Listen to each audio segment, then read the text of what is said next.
जय महाकाल दोस्तों। आज मित्रों मैं आपको एक यक्षिणी का विधान दे रहा हूँ और अनुरागनी यक्षिणी की यह साधना है और विधान है। लेकिन यक्षिणी का स्वरूप क्या है, पहले उसके विषय में बात करते हैं। अनुरागनी यक्षिणी शुभ्रवर्णा साधक पर यदि प्रसन्न हो जाए तो उसे नित्य धन मान कीर्ति स्वतः ही मिल जाते हैं। साधक यदि इच्छुक हो तो उसके साथ उल्लास करती है। अष्ट यक्षिणी साधना को संपन्न करने वाले साधक को यह साधना अत्यंत संयमित होकर करनी चाहिए। संपूर्ण साधना काल में ब्रह्मचर्य का पालन अनिवार्य है। साधना काल में मांस मदिरा का भी सेवन ना करें। यह साधना रात्रि काल में ही करें। यह अष्ट यक्षिणी साधना यदि सिद्ध हो जाए तो साधक को जीवन में कभी भी निराशा या हार का सामना नहीं करना पड़ता। भोजपत्र पर कुमकुम से देवी की मूर्ति बनाएं। प्रतिपदा के दिन से आरंभ करें।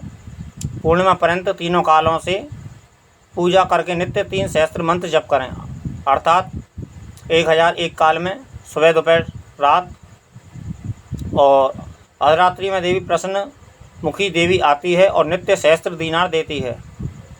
यक्षिणी देवी स्वयं कहती है कि जो व्यक्ति मेरी पूजा करता है मैं निकट दासीवत रहकर उसकी दारिद्रता दूर करती हूँ।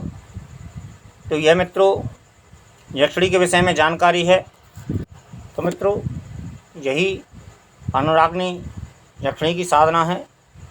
और जैसा कि कहा जाता है कि यक्षिणियाँ बहुत कुछ देने में समर्थ होती हैं, तो यह साधना के साधक के ऊपर होता है कि वह कितनी समझदारी से साधना करता है और कितनी पवित्र मन से साधना करता है, जिससे कि उसे साधना में सफलता मिलती है और सच्ची मेहनत करता है तो उसे अनुभव ज़रूर होते हैं।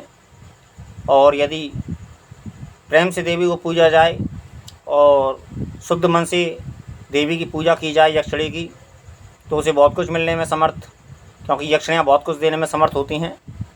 मंत्र तो वही रहेगा जैसा कि होता है नॉर्मली। ओम ह्रीम अनुरागणी आगच्छ मैथुन प्रिय स्वाहा, यह इसका मंत्र है। और जिसमें आपकी एक यंत्र की भी आवश्यकता पड़ेगी आपको। तो मैं यही कहूँगा मित्रों, यह अनुरागनी यक्षिणी की साधना विधान है जो मैंने आपको आज दिया है, और आप जैसा उचित समझें। सबसे पहले लेकिन एक बात और हमेशा ध्यान रखें कि कभी भी यक्षिणी साधना करने बैठें तो सबसे पहले बहुत सोच समझ के बैठें, क्योंकि यक्षिणियों की साधना बिना शिव पूजा और कुबेर देव की पूजा के बिना आरंभ नहीं होती है। इस बात का भी विशेष ध्यान रखें। पहले शिव जी की पूजा और फिर कुबेर देव की पूजा, जो यक्षों के मुख्य हैं और जो देवताओं जो यक्षों के मुख्य देव होने के साथ साथ जो देवताओं के कोषाध्यक्ष भी हैं धन के। तो मैं यही कहता हूँ कि कभी भी यक्षिणी साधना करने बैठें तो अपना शिव जी की पूजा और कुबेर देव का पूजन करना ना भूलें, क्योंकि इनकी पूजा के बिना साधना में सफलता नहीं हासिल होती है। तो इस बात का साधक विशेष ध्यान रखें। जय महाकाल।